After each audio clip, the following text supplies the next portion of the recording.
জিমে যাওয়ার সবচেয়ে কঠিন কাজ কি জানো? ওয়ার্কআউট না, নিজেকে রেডি করা। আজ কতটা ওয়ার্কআউট হবে জানি না, তবে একটা জিনিস জানি, নিজের জন্য এই সময়টুকু খুব দরকার।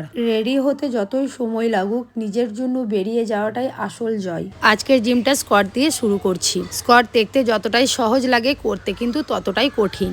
এই এক্সারসাইজটা পা, গ্লুটস আর কোরকে স্ট্রং করতে সাহায্য করে। ট্রেডমিল শুধু ক্যালোরি বার্ন করার জন্য নয়, হার্টকে সুস্থ রাখে, স্ট্যামিনা বাড়ায়। নিয়মিত ডাম্বেল লাঞ্চেস করলে শরীরের ব্যালেন্স আর স্ট্যাবিলিটি বাড়ে। পায়ের শেপও খুব সুন্দর হয়। লেগ প্রেস আমার খুব পছন্দের একটা ওয়ার্কআউট। নিয়মিত লেগ প্রেস মারলে পায়ের শক্তি বাড়ে, হাঁটা চলা, সিঁড়ি ওঠানামা আরো সহজ হয়ে যায়। গ্লুটস আর পায়ের মাসলকে আরো স্ট্রং করে আর পায়ের শেপটা খুব সুন্দর লাগে। অনেকে ভাবে এটা ছোট এক্সারসাইজ, কিন্তু কাপ মাসলের পক্ষে দারুণ কার্যকারী। এবার করছি ডাম্বেল হ্যামস্ট্রিং কার্ল।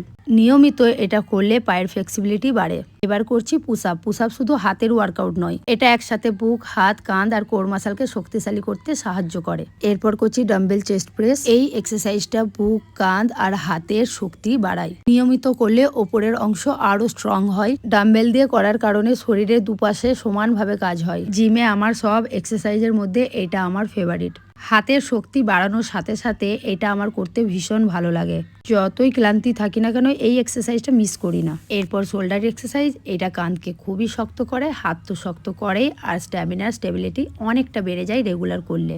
আজকের আমার লাস্ট ওয়ার্কআউট ট্রাইসেপ। নিয়মিত করলে হাত আরো টোন হয় আর দেখতেও খুব ভালো লাগে। আজকের মতো এখানে শেষ। নিজেদের জন্য সময় বের করতে ভুলবে না। দেখা হচ্ছে পরে। বাই।